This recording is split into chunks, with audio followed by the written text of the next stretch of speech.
Assalamualaikum warahmatullahi wabarakatuh. Perkenalkan, nama saya Dimas Nur Fauzi dari kelas AKS 5D, NIM 12403183176.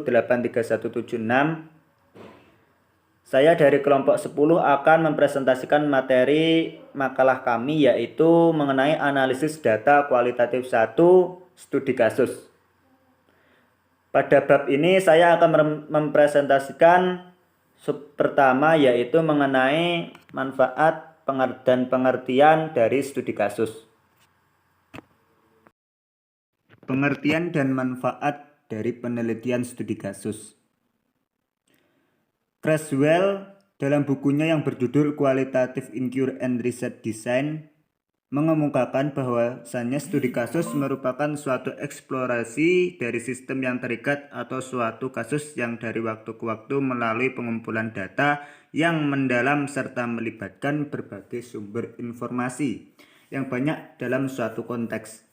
Kasus pada metode ini dikaji dari suatu program peristiwa yang sistemnya terikat oleh tempat dan waktu. Hal ini menjadi titik penting dari metode penelitian studi kasus adalah spesifikasi dalam suatu kejadian yang mencangkup ruang lingkup suatu kehidupan individu dan kelompok budaya. Creswell juga mengungkapkan bahwa metode penelitian studi kasus mempunyai beberapa karakteristik. Salah satunya adalah kasus yang diidentifikasi bertujuan untuk studi. Dan sistem yang terikat oleh waktu dan tempat merupakan sistem yang dikaji. Ada juga yang berpendapat pengumpulan data diperoleh dari berbagai sumber untuk memberikan bentuk secara menyeluruh dan mendalami mengenai respon dari suatu peristiwa. Kemudian ada beberapa manfaat dari metode penelitian studi kasus. Di antaranya adalah studi kasus menjadi sarana penting bagi penelitian yang menyajikan pandangan subjek yang diteliti. Kemudian studi kasus juga menampilkan uraian secara mendetail yang berkaitan erat dengan yang dialami pembaca dalam kehidupan umumnya sehari-hari. Metode penelitian studi kasus juga menampilkan hubungan antara penelitian dengan subjek penelitian. Pembaca melalui studi kasus memungkinkan akan menemukan konsistensi internal seperti halnya kepercayaan.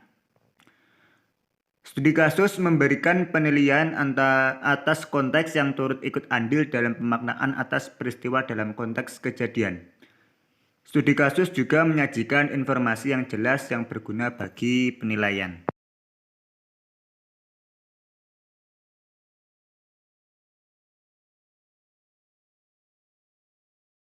Metode penelitian studi kasus juga memiliki beberapa jenis.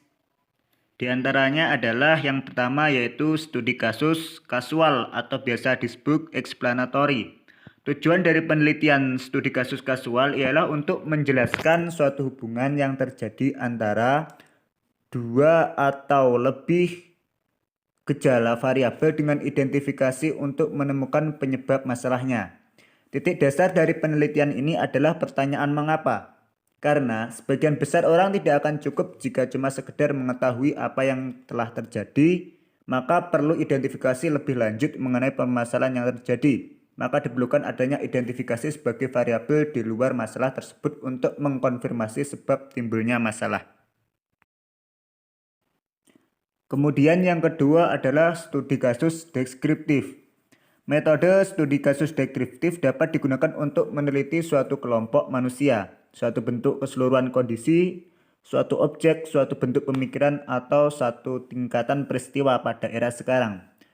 Tujuan dari studi kasus deskriptif ini adalah untuk memberikan gambaran atau lukisan secara aktual, akurat, dan tertata mengenai kebenaran yang terjadi, termasuk sifat dan hubungan antar suatu peristiwa yang sedang diteliti. Kemudian yang ketiga adalah studi kasus eksploratif.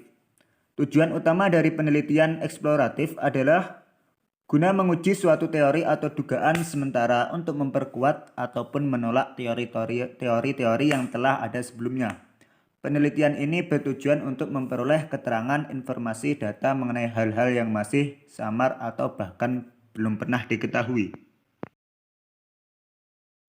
Demikianlah materi yang dapat saya sampaikan. Untuk materi selanjutnya akan dilanjutkan oleh rekan saya. Cukup sekian. Terima kasih. Wassalamualaikum warahmatullahi wabarakatuh.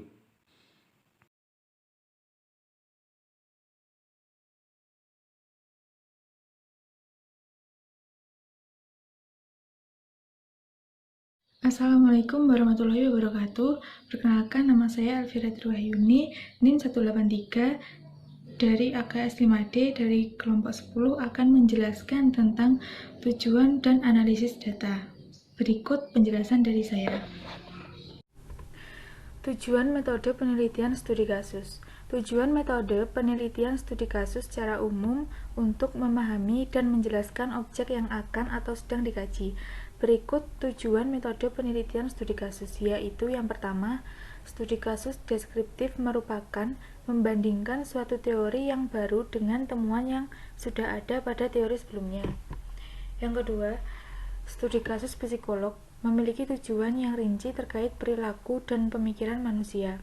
Yang selanjutnya, studi kasus bidang sosiologi memiliki tujuan untuk menggambarkan interaksi dari perilaku yang baik dalam kehidupan komunitas, kelompok, begitu juga organisasi.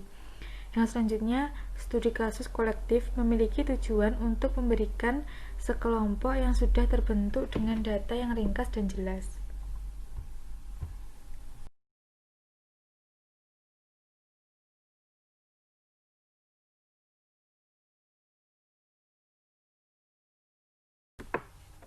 Analisis data studi kasus. Analisis data studi kasus merupakan strategi dan teknik yang sulit belum teridentifikasi, sehingga harus membuat strategi analisis tentang apa dan mengapa dianalisis. Ketika menampilkan kronologis peristiwa, maka mencari sumber data terkait bukti dalam evolusi kasusnya dengan menganalisa informasi peristiwa.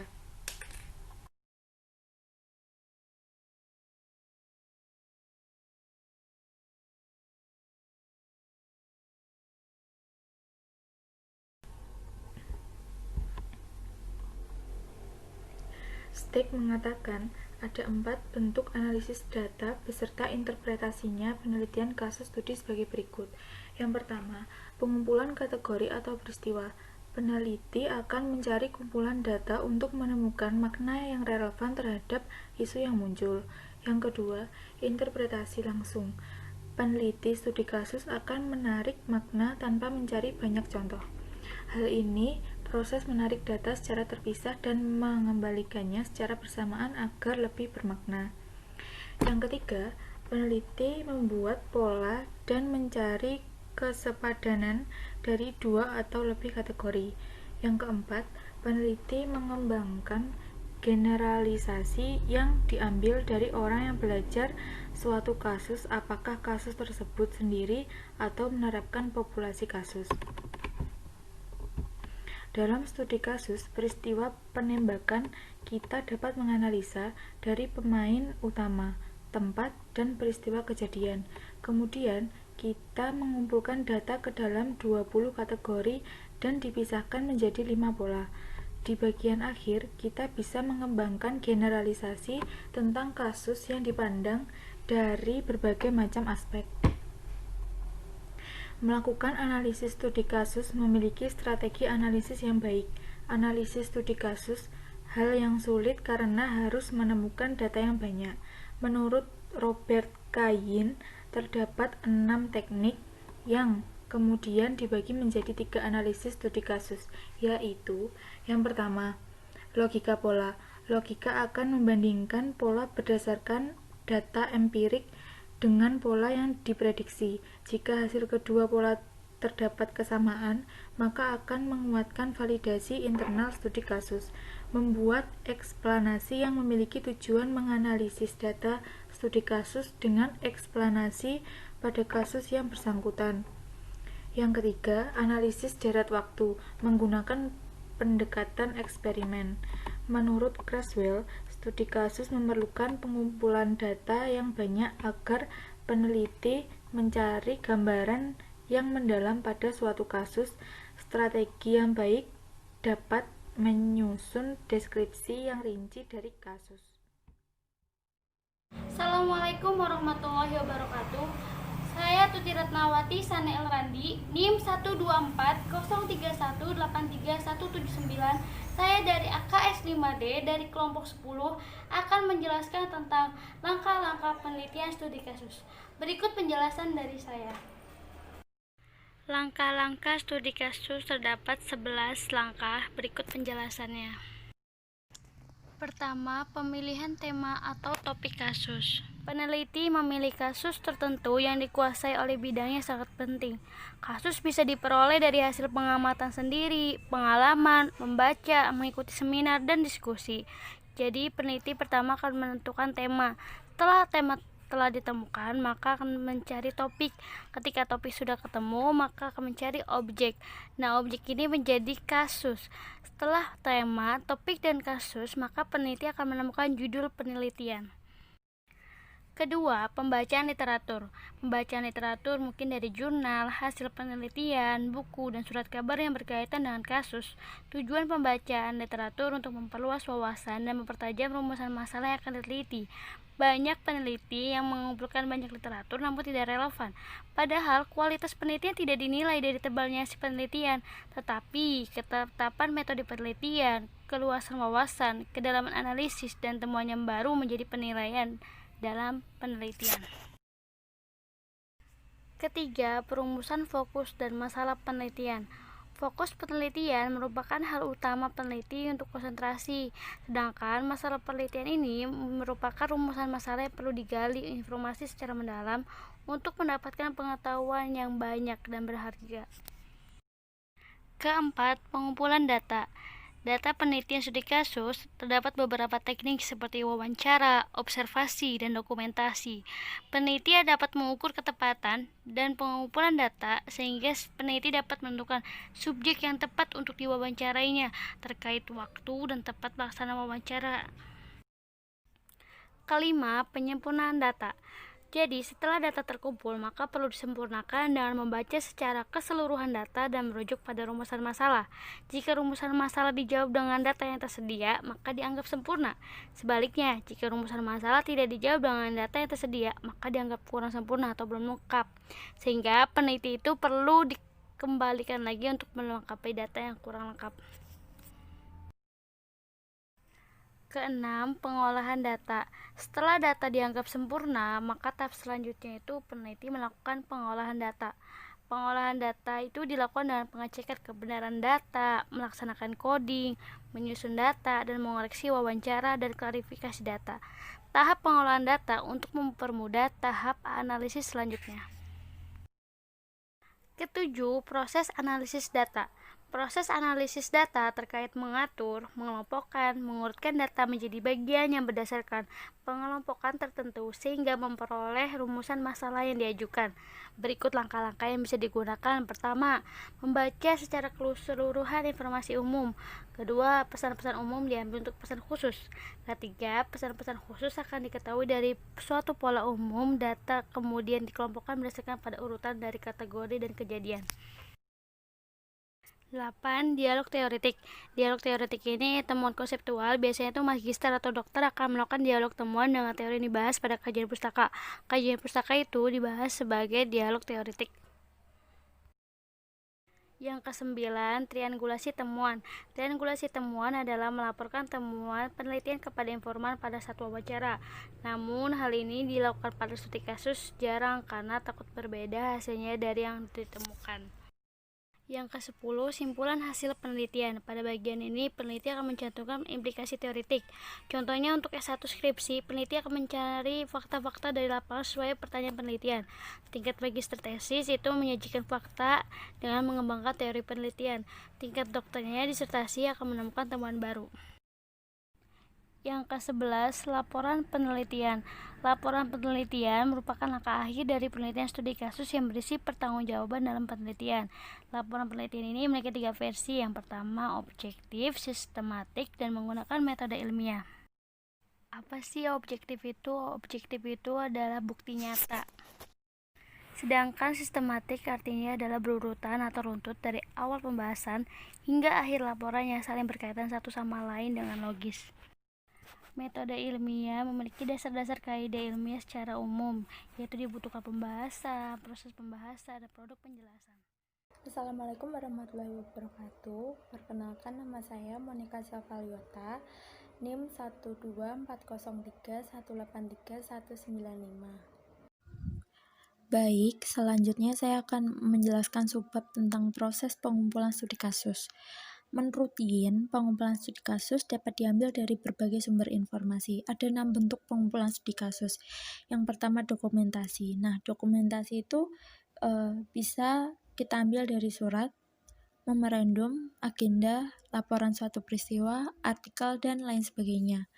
Yang kedua yaitu rekaman arsip. Bisa juga kita ambil dari rekaman layar, data survei, atau daftar nama, dan masih banyak lagi. Yang ketiga yaitu wawancara yang bertipe open-ended atau terbuka, yakni dengan memberikan pilihan bagi orang yang diwawancarai atau narasumber untuk merespon. Nah, si narasumber ini bisa memberikan respon atau jawaban yang bersifat terbuka. Selanjutnya, keempat, yaitu observasi langsung, dengan melakukan pengamatan atau pencatatan yang dilakukan terhadap objek di tempat terjadinya suatu peristiwa. Seperti itu. Yang kelima, observasi partisipan, yaitu observasi yang dilakukan peneliti dengan mengamati atau berpartisipasi langsung dengan kehidupan informan yang sedang diteliti. Yang keenam, perangkat fisik atau kultural, yaitu bisa kita ambil contoh peralatan teknologi. Nah, Yin juga mengatakan dari 6 sumber bentuk pengumpulan studi kasus tadi dapat dimaksimalkan apabila ada 3 prinsip yang bisa diikuti, sehingga bisa memberikan keuntungan. 3 prinsip tadi yaitu yang pertama, menggunakan bukti multisumber.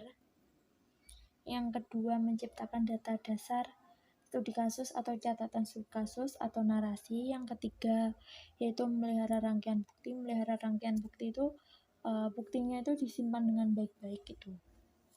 Terus Criswell pun mengatakan bahwa wawancara dan observasi merupakan alat pengumpul yang paling banyak digunakan oleh para peneliti. Ini menunjukkan bahwa wawancara dan observasi tersebut merupakan suatu pusat dari semua penelitian kualitatif.